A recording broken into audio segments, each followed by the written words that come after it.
ផ្ទះឲ្យត្រឡប់ទៅវិញទេអត់ផ្ទះអត់ដែលនឹងធ្វើមិនទេមានណាជួយយើងបានទេណាជួយខ្ញុំបានទៅពេលនេះខ្ញុំពងវងវែងផ្លូវខ្ញុំពងវងវែងគោលដៅមានកន្លែងឲ្យខ្ញុំទៅមានកន្លែងឲ្យខ្ញុំរស់នៅហេតុអ្វីនាងដាច់ចិន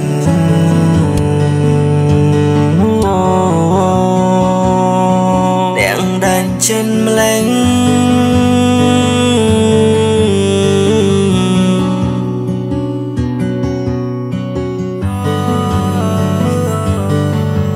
นึกគ្រប់ពេលវេលាផ្ទះរៀងធ្លាប់រត់លេងនឹងគ្នាទោះផ្ទះយើងតូចតែវាមិនចង្អៀតក្តីសុខកើនឡើងមិនមានស្ពាតភូមិយើងធ្លាប់មានមនុស្សជួបជុំតែលើប្រាស្នាដល់ឡើយក្មេងៗដែលធ្លាប់រត់លេងនៅពេញភូមិលើត្រូវជុំលាឃ្លាតពងម្ដាយទោះស្មេខ្ញុំមិនណាយរងគ្រាប់តែខ្ញុំរៀបរាប់ឲ្យជាពីជួននេះជាពីពិតនិយាយលេងទឹកភ្នែកឲ្យខ្ញុំជាក្មេងប្រុសដែលកាន់តែបើតគួនសក្រៀមធ្វើយើងបាត់ផ្ទះបាត់ដីអ្នកខ្លះទៅតែមានលុយធ្វើផ្ទះថ្មីតែគេឲ្យយើងសប្បាយចិត្តត្រឹមតែពេលខ្លីពួកចោលព្រៃផ្សាយចូលមកប្លន់ទឹកដីយ៉ាមកហ្វាក់ថៃពួកនេះពូចង្រៃចោលគ្មាននៃវិចាគ្មានកំពុងតែរៀនរត់ចេញក្រៅសាលាយាយរត់រយចៅរត់តាមរតាបាយទៅបានហើយណា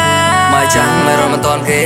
ម៉ែភ័យរត់ទៅពួននៅក្រោមគ្រាដាច់បាយដាច់ទឹកមិនដឹងប្រហែលថ្ងៃទេពួនឲ្យសាក់សម័យមើលម៉ែយើងម៉ែគេអស់ល្មីហើយស្រុកភូមិខ្ញុំតែយ៉ាងម៉េចហើយតើសុខទុក្ខពួនឲ្យយ៉ាងម៉េចហើយជលៀគេចលានតែដល់ណាយខ្ញុំអធិដ្ឋាននៅរាល់ថ្ងៃឲ្យព្រះដាក់តមកពួរថៃពួរទាំងនេះវាចិត្តដេរថៃពួននេះមិនសមរស់នឹងទៅធ្ងន់ផែនដីអូ Sometimes don't cry Pray all the night តែផ្ទះយើងយ៉ាងម៉េចស្រុកភូមិខ្ញុំយ៉ាងម៉េចអូអ្វីណាដែលចិត្តអ្វីម្ល៉េះអូនាងដាច់ចិត្តម្ល៉េះនេះជានៃជីវិតព្រមដែនត្រូវតែស៊ូបន្តខំមកស្កត់ចិត្តខំប្រឹងប្រែងធ្វើការធ្វើមិនកានមកវិក្រអ្នកខ្លះភៀសឹកមកពីតំបន់ឆ្ងាយណាក៏គ្មានសូម្បីអង្គតាំងចិត្តមិនមមត្រូវតែស៊ូបន្តខ្ញុំចង់ប្រោខ្មៅឲ្យទៅជាសព្រមមនុស្សក្រមមិនឈ្នះមនុស្សល្អច្បាប់អន្តរជាតិវិលេខរົບអ្នកស្រុករត់ប៉ាកដាយប់ច្បាប់អន្តរជាតិវិលេខរົບ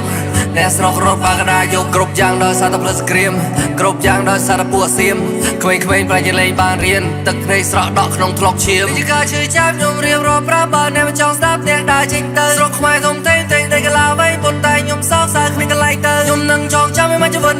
សែនសពមកកពួយពួកសៀមពួកនេះរួមស្គាល់ការពិតឃើញគេតូចទៀតវាចាំគៀមអរសាមក pray រឹងមាំបន្តវាមិនយូរមិនឆាប់នោះទេវានឹងល្អអរសាមក pray រឹងមាំបន្តគ្រប់យ៉ាងវាមិនយូរមិនឆាប់នោះទេនឹងប្រែជាល្អ